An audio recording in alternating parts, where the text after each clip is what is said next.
country, we have to start at the center of the country. That's where we are, right here at home. And I want to say how proud I am of, Paul gave me a short tour beforehand. We're going to be continuing to tour this facility after of what you all have done here at Axiom. Congratulations for being a crown jewel, an embodiment of what is possible in the United States of America, supplying the greatest companies in the world at a faster pace than what even they will get from China. That's what today's actually about.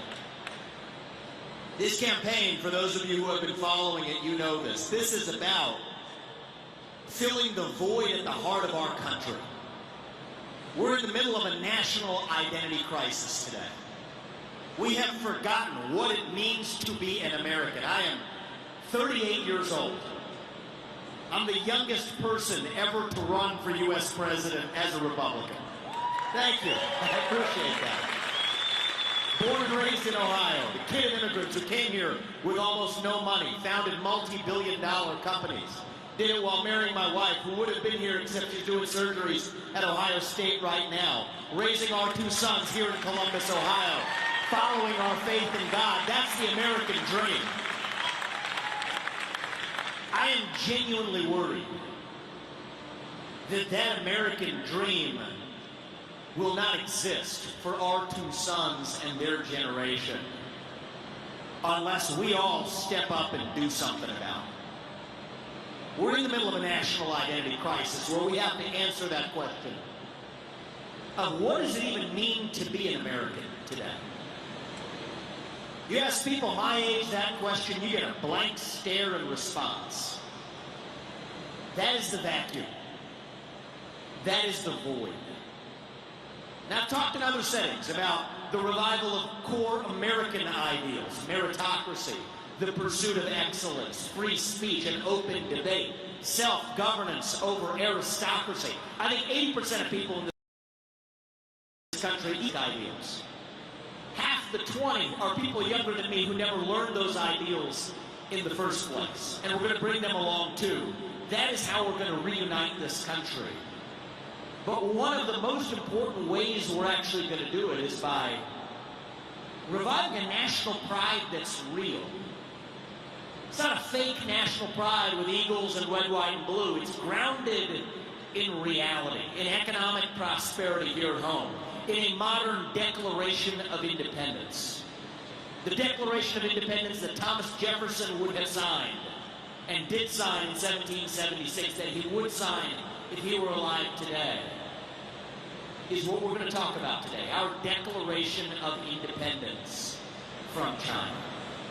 There are 5 key elements to this campaign. One is to shut down the unconstitutional administrative state. Second is to shut down those federal regulations in a way that grows our economy, again, in the United States of America. And last week I gave a speech at the America First Policy Institute to lay out exactly how we were going to get that job done. But the other elements to our vision for this country are to avoid World War III, declare to revive national pride in this country. That's really what we're going to talk about. Our domestic policies and our foreign policies, these are two sides of the same coin. Even when it comes to foreign policy, I believe in clarity. Avoid World War III, declare independence from our enemy, and rebuild our actual homeland security defenses that we're missing. Next month, I'm going to give a speech on exactly how we will defend the homeland, but today is really the centerpiece of both a domestic policy vision and a foreign policy vision of how we no longer depend on our enemy for the shoes on our feet to the phones in our pockets. And I'll start with the story of where this began. It actually began with a good decision we made in 1972. When Nixon made a decision that he had to make that was the right decision in his time, when we were in the middle of the Cold War with the USSR. What did he do? He made the decision to reopen with China. And it's really important to understand the history of how we got here if we're going to find our path forward. What happened was the USSR was our main adversary. in the Cold War. And Nixon recognized then, as I think we ought to recognize today, that the alliance between China and Russia was the single greatest threat to U.S. military might in the Cold War. So he made an unconventional decision. We didn't trust Mao Zedong, but we trusted him to follow his self-interest. And Nixon did a deal with Mao that nobody else believed was possible, to say we were going to reopen relations with China as a condition for pulling them away from the USSR. And that was one of the pivotal events that 20 years later led us to the end of the Cold War. It's worth recognizing that even the mistakes that we make often begin with decisions that were the right decisions at the time they were made. But then we had a bipartisan consensus in this country that took that vision in the wrong direction. In the 1990s, we had a bipartisan consensus in the United States of America around a philosophy known as democratic capitalism in the U.S. This was a new movement. Not putting this today is not a partisan speech. It's not about Republicans and Democrats. It's an honest American reflection. A bipartisan consensus in the 1990s that we would then take the further step of admitting China to the World Trade Organization and to adopt the wish that we were going to use capitalism as a vehicle to spread democracy to places like China. That we were going to export Big Macs and Happy Meals, and somehow that was going to export our values to the CCP. Well, that's where we lost the plot. China realized they could actually play that game in reverse. We thought we could use our money, trade with China to get them to be more like us. What they realized is that they could use access to their market, their money, to get us to be more like them. Or one step worse than that they could use our money to get us to be more like them. So if you have any doubt about this, I'm going to walk you through how deep this plot runs. Xi Jinping, when he is pressed by the UN or other bodies on the human rights crisis in Xinjiang, where there are over 1 million Uyghurs enslaved in concentration camps, subject to forced sterilization, communist indoctrination, and worse, in what is one of the worst human rights atrocities committed by a major nation since the Third Reich of Germany. What does he say? The U.S. is no better, he says, because Black Lives Matter, BLM, proves that the U.S. is no better on human rights. Their top diplomat, Yang Jiechi, came to the Alaska summit in the last couple of years, where he looked Tony Blinken, our Secretary of State, in the eye with an opening speech where he said, China wants to see the U.S. do better on human rights and to stop slaughtering, that's his word, stop slaughtering Black Americans. Now, this would be laughable if it weren't for the fact that our own companies in the United States of America lend implicit credibility to those claims. Take Nike, reflecting on the sins of slavery 250 years ago in the United States, without saying a peep about its reliance on China and actual slave labor today to sell $250 sneakers to black kids in the inner city who can't afford to buy books for school. Can't have it both ways. Now Nike says it is a company. John Donahoe, the CEO, his words, not mine, a company of China for China. Take Disney. 2 years ago has no problem eviscerating an anti-abortion bill in the state of Georgia or a parental rights bill in the state of Florida, while just 2 years ago going to Xinjiang, literally ground zero of that human rights crisis, to film Mulan without saying a peep until the very end of the movie. You can see it at the end of the credits today that says, we thank the local authorities for allowing us the privilege of filming here. Our fellow Ohioan, former Ohioan at least, LeBron James, who famously derided Daryl Morey, the general manager of the Human Rockets, for daring to say, fight for freedom, stand with Hong Kong.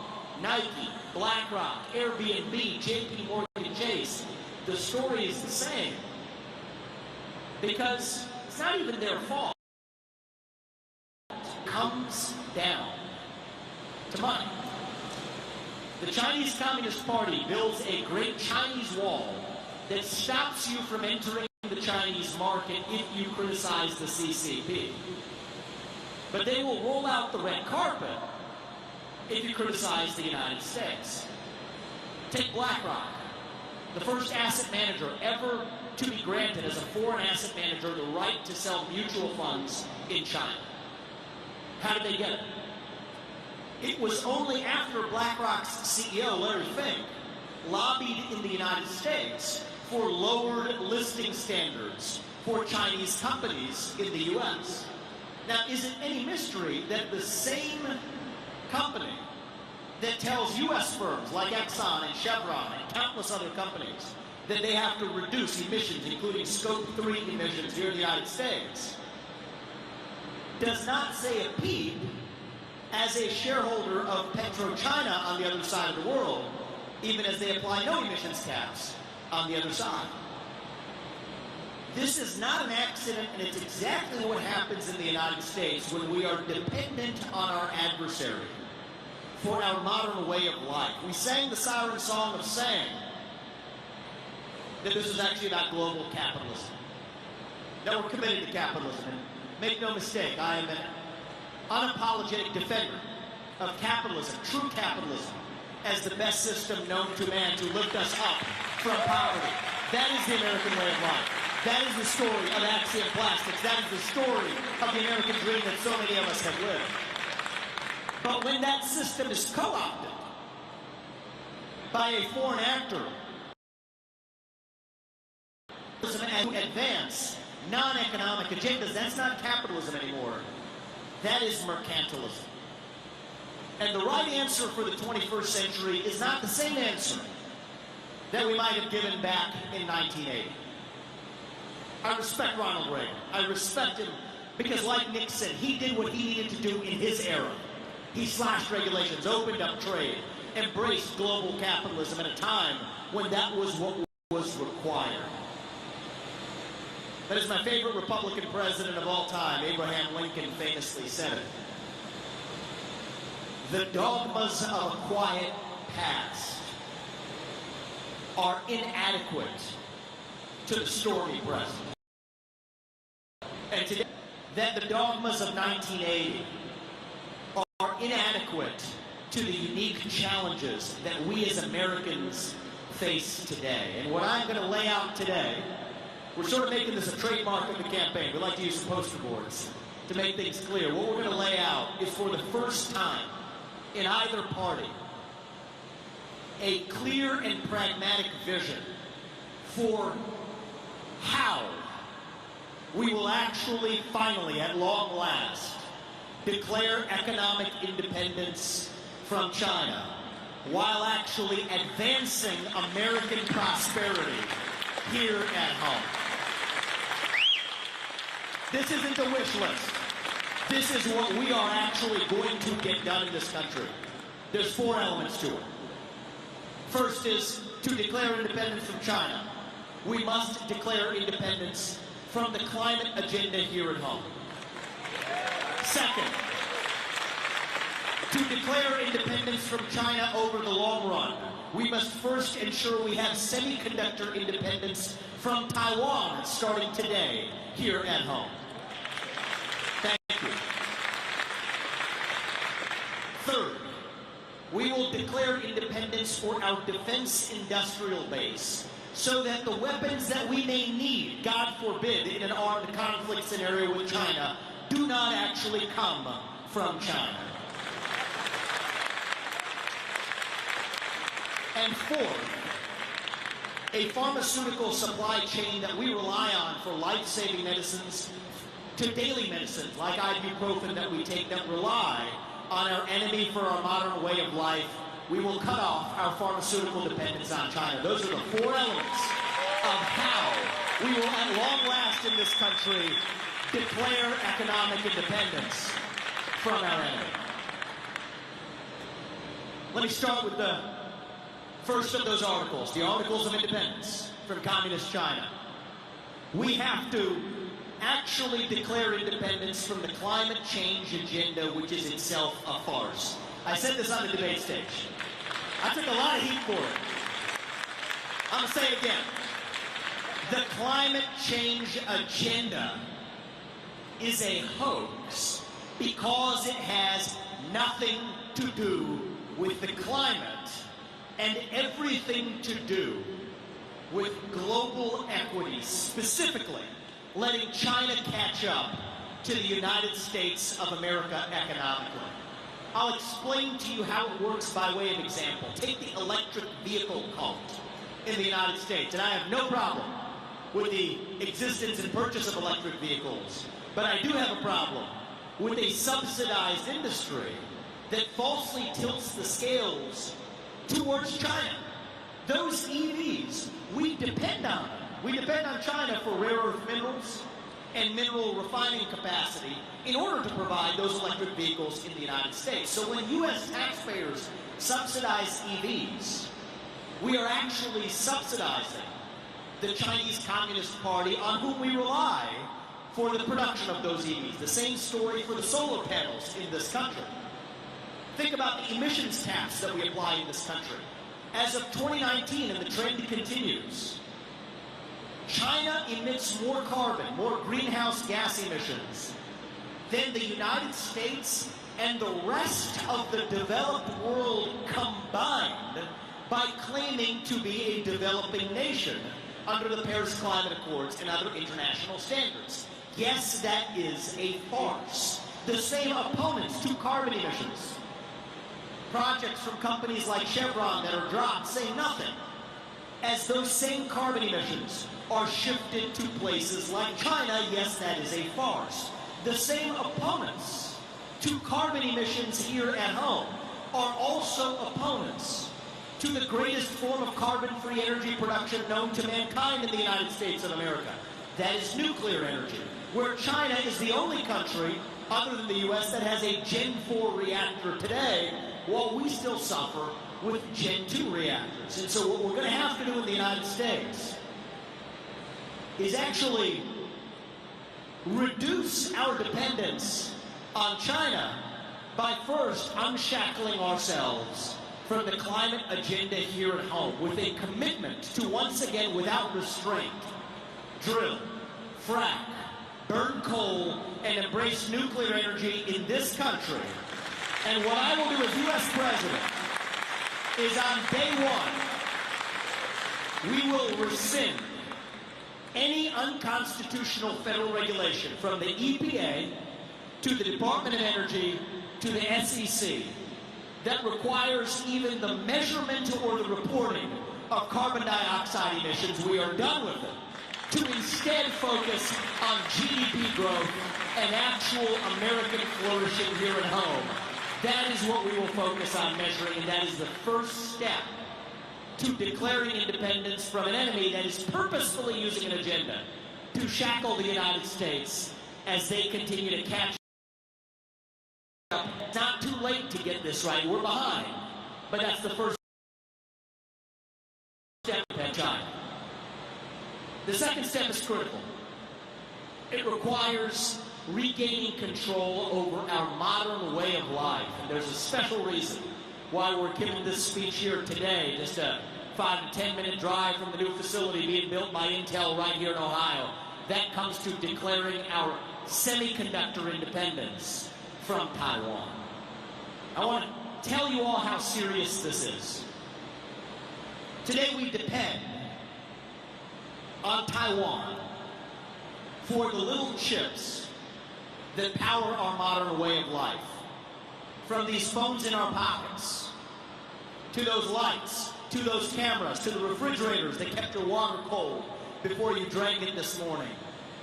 Those are powered by these little chips, leading-edge semiconductors, manufactured and powered by Taiwan. The fact that we ever got here, the fact that our entire modern way of life depended on a set of islands off the southeast coast of China is a shame. We must learn from our past, or we're destined to make the same mistakes again. But we are where we are And so now the question is, with precision, how do we actually address it? What I'm about to lay out is not an economically protectionist vision. We have to be precise. We believe in capitalism in the United States. We don't believe in crony capitalism. There could be many reasons for showering money from on high, like manna from heaven, from the government onto companies. I think about why we're actually doing it. And I think this is where I part ways with the current administration, the Biden administration, as well as many Republicans who supported the CHIPS Act. This is difficult for me to say here in Ohio, but I believe in speaking truth. That is what this campaign is all about, speaking the truth, not just when it's easy. But I am opposed to the CHIPS Act because it is really the Green New Deal masquerading in CHIPS masquerade clothing. Listen to what Gina Raimondo has said, boasting about that act. Child care requirements for companies. I mean, I love child care, but the government shouldn't be foisting that onto a select group of companies in their supply chains as a condition for getting federal money. An ESG agenda, diversity quotas, up and down a supply chain, supposedly in the name of onshoring semiconductor production in this country. The same act that passed the CHIPS Act into law was the same law. Literally, if you had to sign up for CHIPS, you also had to sign up for the National Science Foundation, the NSF, applying diversity, equity, inclusion, quotas, and mandates to how they make their grants based on race through the National Science Foundation. I reject that, and we deserve a president who will do the right thing, but without having the wrong thing tethered to it.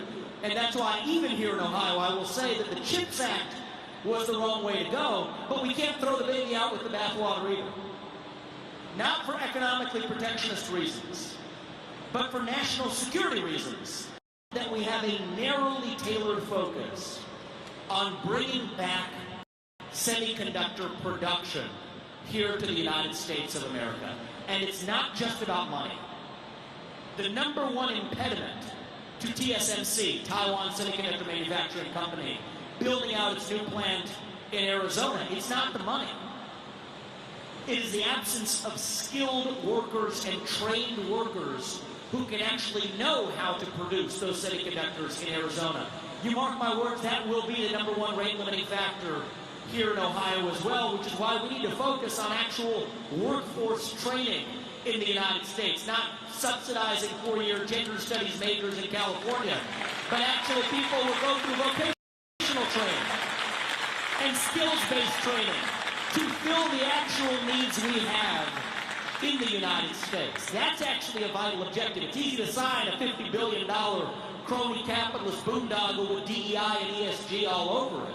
That's the easy part. The hard part is doing what's actually required to fill that supply chain. So what we need is a narrowly tailored focus in policy that narrowly accomplishes the semiconductor gap that we face in this country, while being disciplined as we do it. How do we ensure that discipline? If we're serious about declaring economic independence from China, I will challenge my fellow conservatives on this one. Anybody who is actually serious, not about paying lip service to this, not about talking about a wish list to onshore to the United States, which is my first best option too, but if we're really serious about cutting off our economic dependence on our enemy, China, then we have to be serious about a trade-friendly approach with our allies to also get there. That means reopening and expanding trade relationships with our friends in the likes of Japan and South Korea, and opening market access to the United States for those providers of semiconductors as well. I believe we will compete. I believe we will compete because we have the greatest talent in the world right here in the United States of America. But we will compete not because we cut off our friends and allies, but because we're the best in the world and compete with our friends and allies. This is what it will take to actually get serious about decoupling from our enemy. We are entering the danger window. We are within the Davidson window for when China annexes or possibly invades Taiwan. And we cannot have the CCP and Xi Jinping holding a gun to our head as we do it.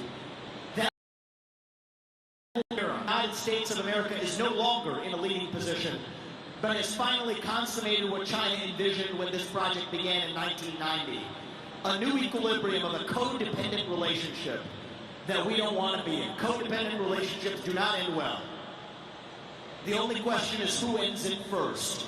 The sooner we end this, the better for us. And our way of getting there starts with semiconductor independence, starting in places right here in Ohio, not with crony capitalism and begging the government with the dowries required in that marriage with the government, but instead through discipline, saying that we will do it for our national security while opening up trade and embracing competition with our allies. That is how we shore up our semiconductor supply chain and ensure that Xi Jinping will never lord over us. How we actually, the United States of America. And you mark my words, if we do this, I believe in 5 to 10 years, it is possible that the United States, like Taiwan does today, will lead the world in our own production of leading-edge semiconductors that we export to the rest of the world. That is what is possible if we truly believe once again in American exceptionalism. Thank you. Now, the third area where we're going to have to lead is shoring up our defense industrial base here at home. Here I'm going to lay out some sobering truths.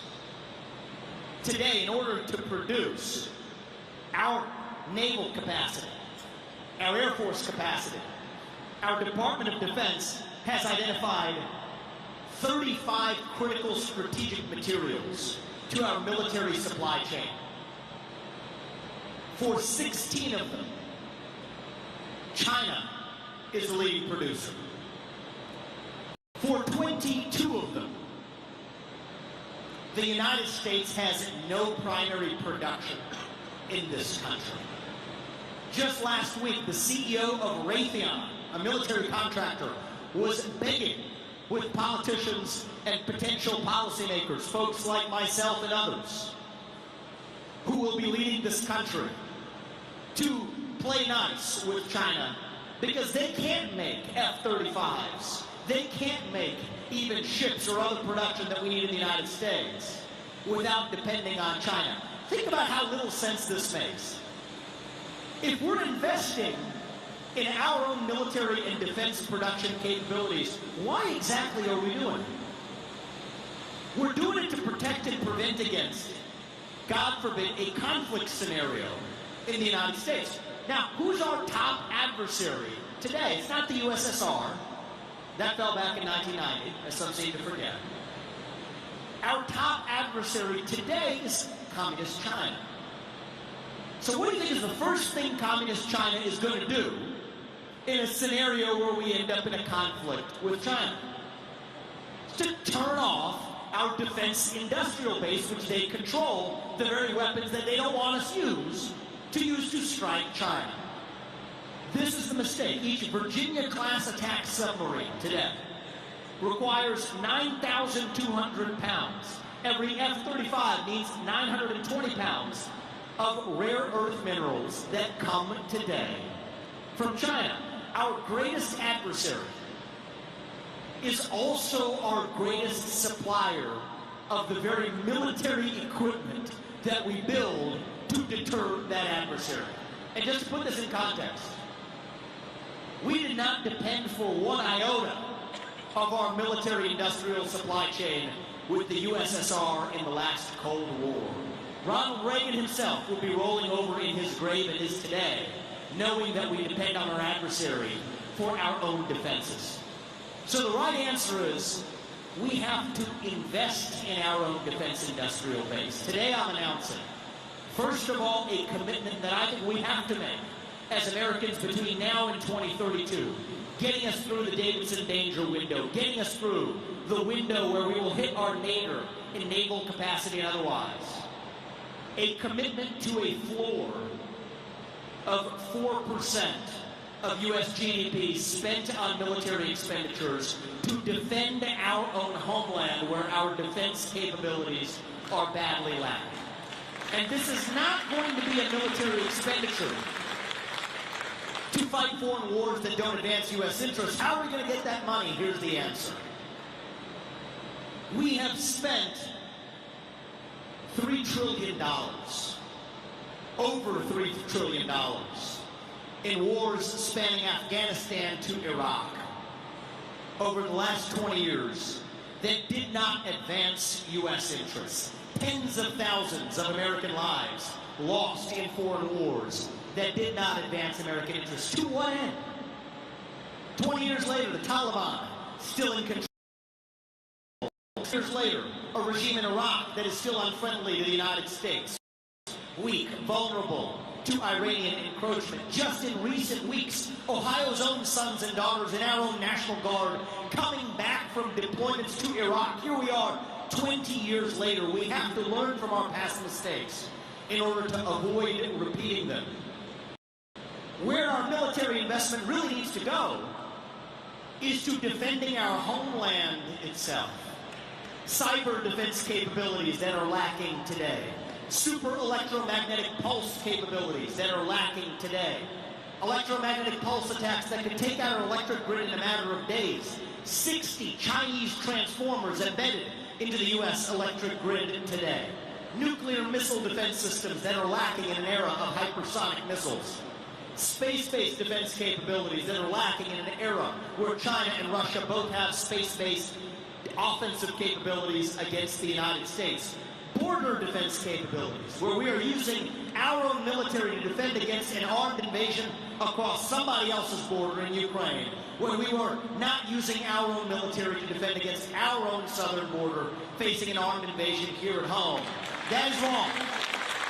The top job of the U.S. military under my watch will once again be to defend American citizens in the homeland. And with that, that is how we will shore up our defense industrial base and our homeland defense capabilities against our top adversary, that is communist China, evolving, as Lincoln might have called us to do, the dogmas of 1980, peace through strength, to a new vision of prosperity through peace here at home. That is the new way forward for both advancing our economic interests while advancing our national security here at home. A peace dividend by no longer fighting wars in parts of the world that do not advance our interests, to have the money to actually defend our own industrial base right here at home in the United States of America. That is how I will lead this country as your next commander-in-chief. Thank you. Now, the fourth way in which we have to secure our independence from China is from our own pharmaceutical supply chain that today depends on China for our very day-to-day health. Today, over 70% of America's supply of key pharmaceutical ingredients come from China. Over 95% of our imports for over-the-counter medicines, like ibuprofen, come from China. Now, I want to lay out for you something that everybody who's knowledgeable about this issue in Washington, D.C. knows, but has refused because of the consequences of speaking the truth to our own. I believe we have to speak the truth as leaders of this country, not just when it is easy, but when it is hard. Here's the truth of what's going on with the fentanyl epidemic in this country. Yes, we have fentanyl spreading like an epidemic across our country, but where's it coming from? Today, as we speak, I'm not making this up, the key synthetic precursors for making fentanyl come from, you can't make this stuff up, come from Wuhan, exported to the Mexican drug cartels at cheap prices that are making synthetic fentanyl south of our own border with the aid, in certain cases, of Chinese chemists south of our own border, lacing fentanyl into other drugs, unknowingly for the people who take them here in the United States. There are between 80 and 100,000 deaths that are going to happen in this country due to fentanyl poisoning, most of which illegally crossed the southern border, much of which was made with Chinese precursors, in what is a one-sided opium war that we fail to acknowledge actually exists. You cannot win a war if you don't recognize that you're actually in one. I'll tell you the story of two parents who I met actually in one of my travels to Iowa. I met similar parents within a 50-mile radius of right here where we are in Ohio. In this case, it was Derek and Kathy. They lost their 17-year-old son, Sebastian, who took a Percocet that he bought via Snapchat. He shouldn't have done that. And we have a lot of fixes for social media in this country to make sure kids don't have the ability to do things like that. But he bought what he thought was Percocet on Snapchat. What he didn't know he was buying was a death sentence, because that Percocet was laced with fentanyl that likely crossed our southern border after being made from synthetic inputs coming from China. This is not an innocent accident. This is intentional. And you mark my words today. This is the part you're not supposed to say, but which is true, and we must acknowledge to get serious about decoupling our pharmaceutical supply chain with China. If we are in a conflict scenario with China, God forbid, the same country that unleashed hell on the world with a man-made virus from a lab in Wuhan, the same country that from Wuhan is sending synthetic precursors of fentanyl to Mexican drug cartels to lace other illegal pharmaceuticals with said fentanyl that are killing tens of thousands of innocent American young men and women today, will be the same country that could lace our legal pharmaceutical supply chain with poison, including fentanyl as well. That is not a fate that we can abide. Yet today, that same country that unleashed hell on the world with COVID-19 with a man-made virus, that same country that's waging a one-sided, illicit opium war, lacing fentanyl into other drugs crossing the border illegally, is the same country that we depend on for 95% of our imports, for our over-the-counter medicines that we take every day. This is unacceptable. And the only way we're going to fix it is by a combination of onshoring that production here to the United States, including through radical reform of the FDA, which makes that much more difficult here in the United States than they should. That is the administrative state here at home.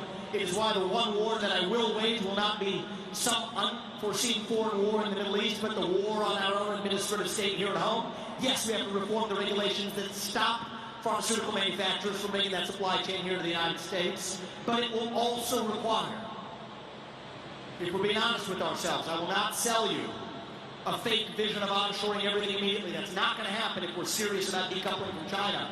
It will also require expanded relationships with India. And I'm not just saying that because my name is Vivek Ramaswamy, I promise. Israel, Brazil, other East Asian countries, including Japan and South Korea again, to get serious about making sure that the medicines we put in our mouth are not laced with the same poison that the Percocet that young Sebastian put in his mouth before the Chinese Communist Party played a role in killing him. And I think that that is the task ahead. This is achievable. But we can't fall into the trap of just saying that we're going to instantly onshore that. We have to have a combined, mixed strategy of onshoring it by deburdening ourselves with the FDA and other regulatory burdens, while also expanding our trade relationships with those other countries, such that our vision will be by 2032 the 30 billion doses of anti-inflammatories like ibuprofen that we take every day, we will be able to take them without having to think twice about whether we're being poisoned by our enemy for our modern way of life. See, this is the new vision for our conservative movement.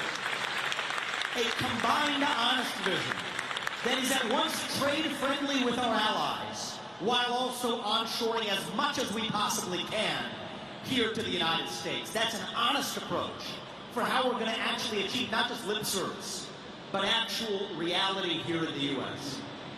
And the question I get is, do the numbers work? Are we serious about being able to actually cut the cord from China? Well, the first thing I will say is this is our moment to do it. Xi Jinping is in a weaker spot than we are if we have the courage to actually open our eyes and see it. The zero COVID policies had nothing to do with COVID. It's the Achilles heel of an autocrat. It was about power, dominion, control, and punishment.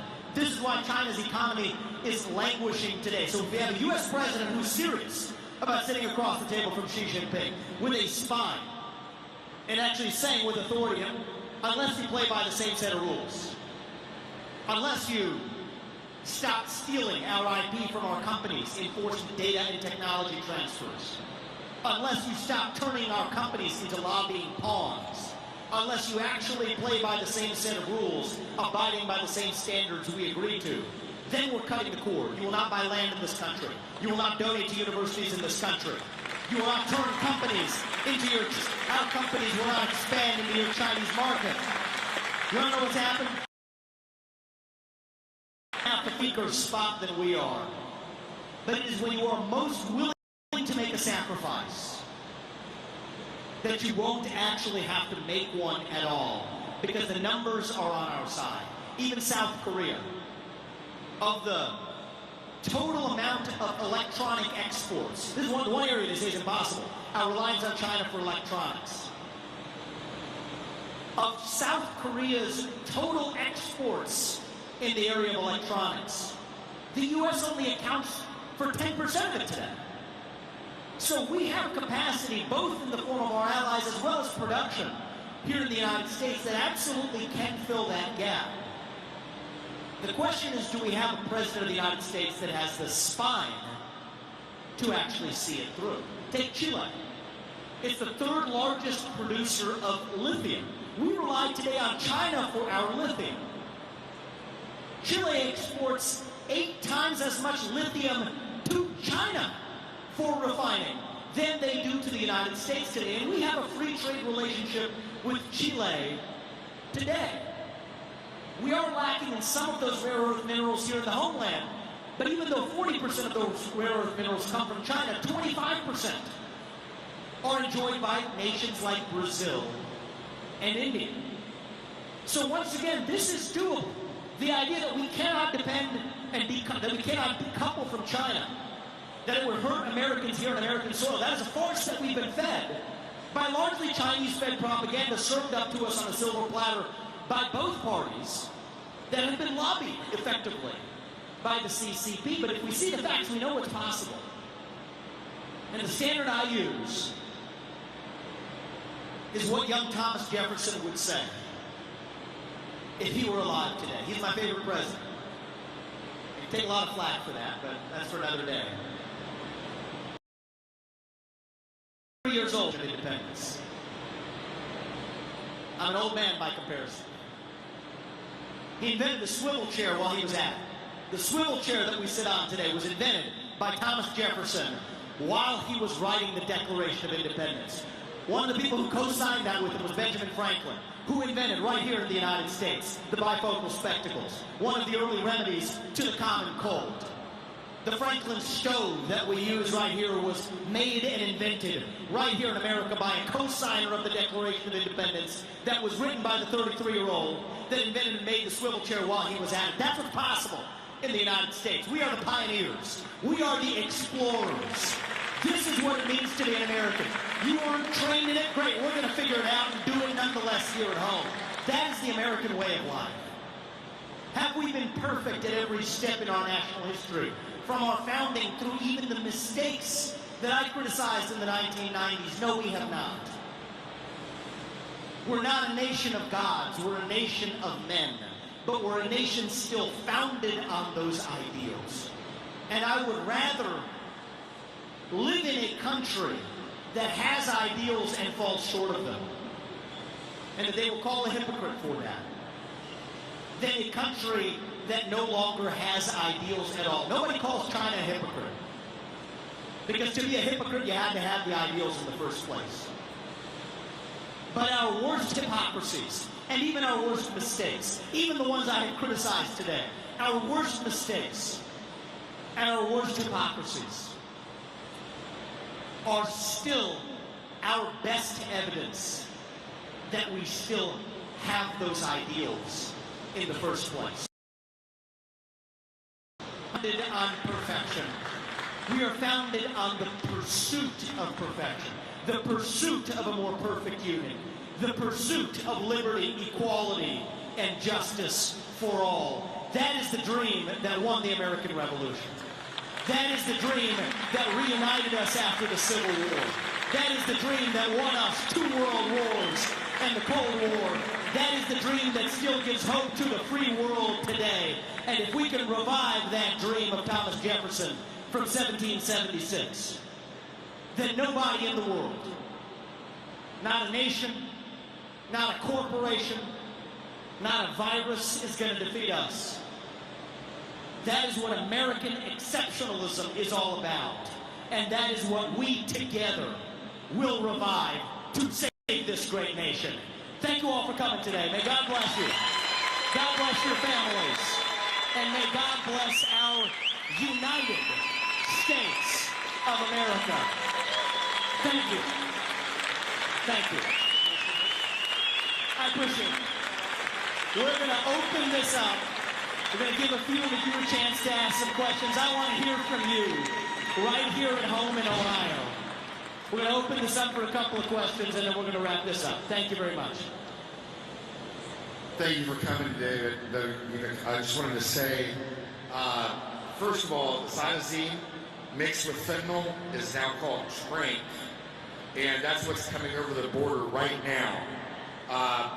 We exposed this on my show. I have Jason Jones and Tom Homan, Border 911, and we constantly expose this at least twice a month about what's coming across the border, the kind of drugs that are getting into kids' hands in this country. Yes. And it is disturbing because we watch the footage and people don't seem to think it's going to hit their doorstep. Big whiff. Right. If you think you're too far north, it is coming to your doorstep. Jim, I will tell you one of the most difficult moments on this campaign. One of the hardest things we've done. I mean, giving speeches like this is the easy part. The hard part is actually every state we're going to, we're sitting down with parents who've lost their kids to the fentanyl epidemic. I told you about the 2 parents in Iowa. That was the second trip I took, actually. That was the second time. The first time, actually, I sat down with a group of parents in South Carolina.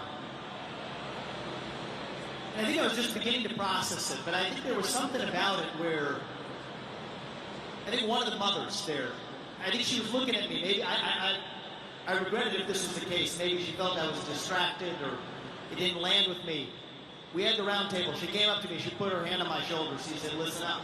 You've got 2 kids." I said, "Yes, I do.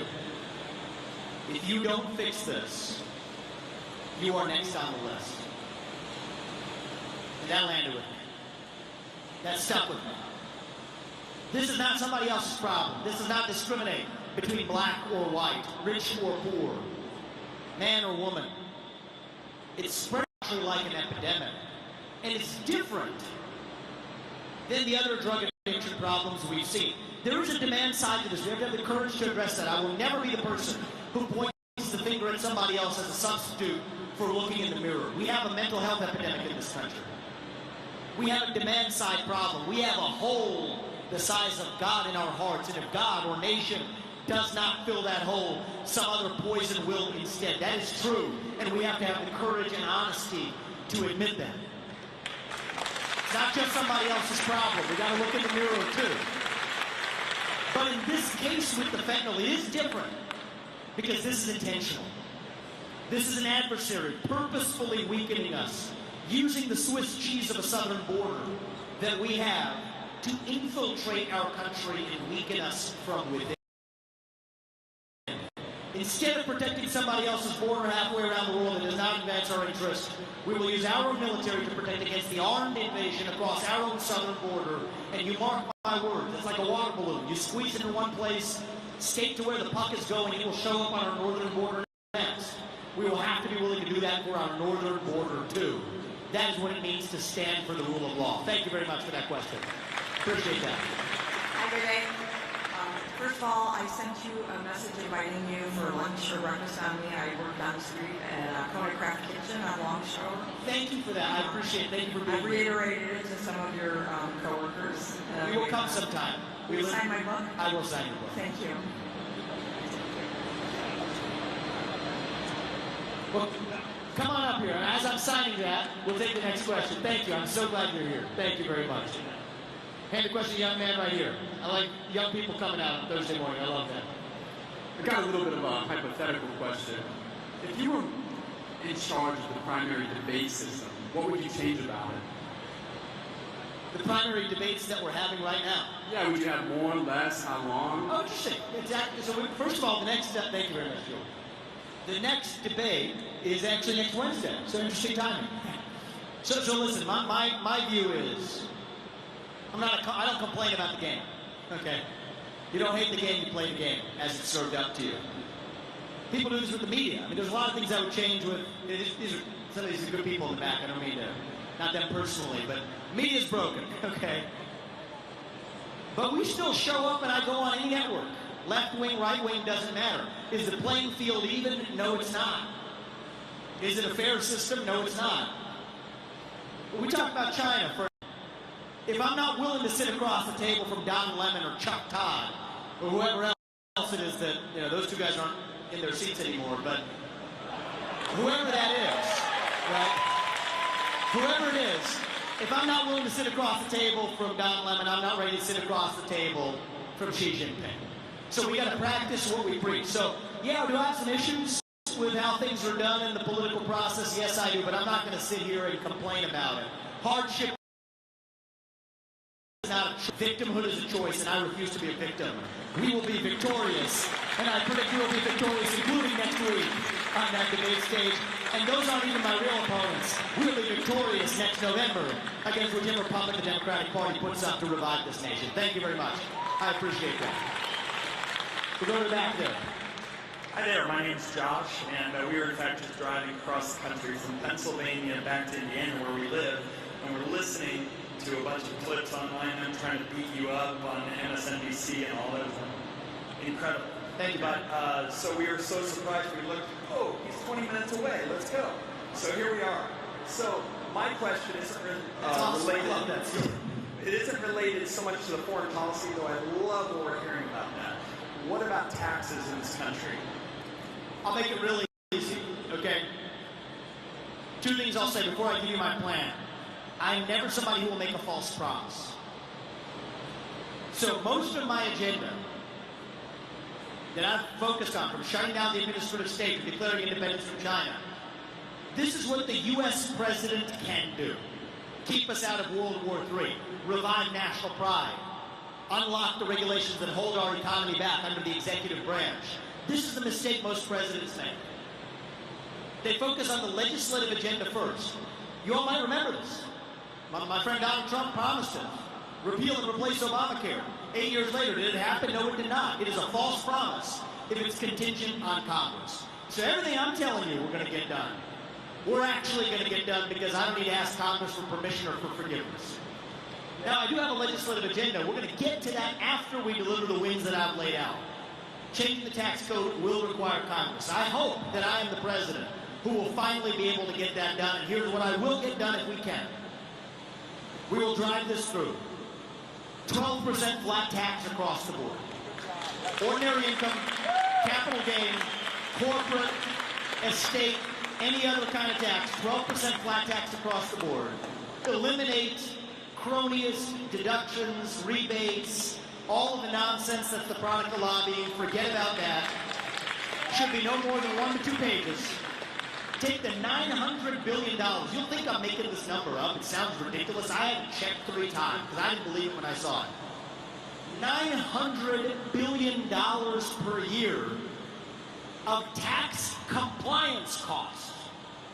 Like, this is nearly $1 trillion industry just to comply with the taxes, and that doesn't even count the 80,000 other IRS agents that they've just deployed to enforce that complicated tax code that they enforce in reverse, politically selectively, depending on whether or not you recite chapter and verse what the government wants you to say. That is wrong. But the way we're going to end it is simplify it, 12% across the board, get us back to 5% GDP growth in this country. Do not apologize for economic growth. Do not apologize for our success. That's who we are, and that's what we have to embrace. That'd be my answer. Thank you very much. I appreciate it. Thank you. How you doing, sir? I stumped you with that question. Can you name the 9 presidents of the United States? And you said, trick question, and you said, there's only 8. And I said, no, you're wrong. You're the 9th. I appreciate that, brother. Thank you very much. Since I am Thank the you very American much. dream, growing up in the South End of Columbus, one of 16 children, the only one ever made it past the 9th grade, and opened over 200 restaurants, I am the American dream. My question is, how can I get you on my Dream Grind Hustle podcast? I love that. By taking the microphone and asking for it. So I like that. Sometime before the end of this, we're gonna. My job in this campaign is we have a talk to everyone policy. I don't care, agree, disagree, young, old, black, white, south side of Chicago to Kensington to Iowa to New Hampshire to the West Coast to the East Coast. The America First agenda includes all Americans. That's what we have to remember when we're actually moving our agenda forward. A multi-ethnic, working-class coalition, leaving no state left behind, no city left behind, no American left behind. I have not talked to Zelensky. I have talked to families in West Maui that have been affected. We haven't sent our money to Africa this year, but we have from East Palestine to Maui. America First means all Americans. And that's where we have to begin with putting the interests of this country first. That starts with talking to every American as well. Last 2 questions, and then we're going to wrap up. Hi, thank you for coming. My question with the flat tax is, the majority of the tax code is based upon defining what the word income is, because I used to enforce that. So my question is, what exactly are you going to define? How are you going to define income? Let me use an example. My dad was a farmer. He has a tractor. He has seed. He has the fuel. Sure. What can we deduct and not deduct? Because that is how we get to the word income. That's great. So that was the risk of taking the tax question. Getting this rabbit hole. And I love this stuff. But I am focused on what I can deliver for sure as U.S. President. Most important thing relating to the tax code that I'm going to do is actually shut down the IRS as a bureau and move the tiny number that we need to the Department of Treasury. This needs to be just going back to being a tax collector and not a political body. And that's the source of a lot of the complexity that then finds its way into the legislative code itself. And the one thing I will say is when the rate comes down to 12%, the scope of debates about what does or doesn't get deducted, that automatically becomes a smaller and smaller fringe question the lower and lower the rate is. So first fix the administrative state, they're the source of the problem in the law, then we come back and fix the law, bring it down to 12%. Yes, we'll get the details right, but actually the scope of those deduction questions matter less when the rate itself is effectively 12% instead of 40% at the top end. Thank you very much for that question. Thank you, first of all, for being here. This has been so exciting and it's been exhilarating. Thank you, my man. I really hope that your message can be heard. That's the key. Here's the deal.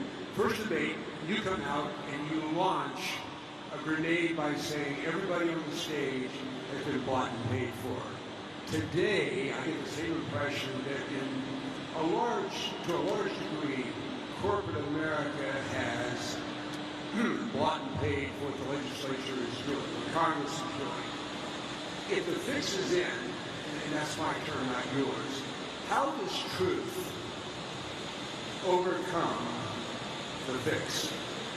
This is a great question. This is a bipartisan problem. I mean, my main problem with the current U.S. president, and don't fall for the deflection right now, like the gun charge, this and that. You have a U.S. president that is selling off our foreign policy to make his family wealthy. That's a problem. But I got to be honest with you. The reason the Republican Party is not going to go after it, and you mark my words, they will not. They'll say a lot of hand-wringing. Push comes to shove, nothing is going to happen because of it. Is why? It's a problem in the Republican Party, too. So we got to recognize that the real divide in this country is not between black and white. It is not even between Democrats and Republicans, really. It is between the 80% of this country who agree on the basic rules of the road. Meritocracy, the pursuit of excellence, free speech, that idea that you get to speak your mind as long as I get to in return. Self-governance, getting corruption out of government. The idea that people should not enter public service for profit. These are basic American ideals that most of us, man or woman, black or white, even Democrat or Republican, share in common. And then it's a war versus the 20% in this country who wish to apologize for a nation founded on those ideals. So I think we've got to see the divide in this way. And I think that if we're going to revive that integrity of our republic, it's going to take somebody who comes in from the outside, that is not captured by that system. I did not ask a bunch of mega donors with a hat in hand, tin can, asking for permission to run. We didn't do that. We got 100,000 plus small dollar donors across this country and wrote an 8-figure check of our family's hard-earned money into this campaign to avoid it. I'm just speaking the blunt truth. That's what it's going to take to declare independence from a mega donor class in both parties that are hostile to doing the things that I described to you that we need to do for this country today. That is not going to be easy. And so I'm going to tell you, make this harder for you. That's not up to me. That's up to you. That's up to all of you. We have been trained to know that you're fed falsehood through the TV screens and the social media apps that serve up the digital ads that determine elections. There will be more money spent on this election this year than has ever been spent in any election in human history. And the reason is it works. We have a population of people who behave like sheep. In some ways, we get what we deserve. So the question is, do we have the ability to not only declare independence from China, do we not only have the appearance to declare independence from the donor class, do we have the courage to look in the mirror and ask ourselves and look hard within, what is it that makes us want to bend the knee? That's the real question. I'll close on that, which is that we're taught to believe, and we have every reason to believe, seeing what you see, just even that topic of corruption in our politics, that we are a nation in decline. That we're at the end of the ancient Roman Empire. That all we have left is to fight over the scraps of a shrinking pie with a corrupt government taking its take along the way. I believed that a couple of years ago. I signed her book. I wrote my second book. I was in a pretty dismal mood when I wrote that book, for those of you who read it. I'm on the other side of that, though. I don't think we have to be that nation in decline. I don't think we have to be ancient Rome. I think as a country, right now, we're really all a little young, actually. Going through our own version of adolescence. Figuring out who we're really going to be when we grow up. And when you view it that way, it makes sense again. Right? You go through your adolescence, you lose your way a little bit, you make some mistakes, you do some bad things. You lose your self-confidence. I did. Certainly, many of you probably did too. But we are stronger for it when we get to our adulthood on the other side. So no, I don't think we have to be that nation in decline. I think the truth is we can still yet be a nation in our ascent. Maybe the early stages of our ascent. Maybe we're not even yet at base camp, on our way to that mountaintop. Still that country where stories like Axiom are possible, started here and everywhere else. This isn't a long time ago, 2012. Just a decade ago they got this started.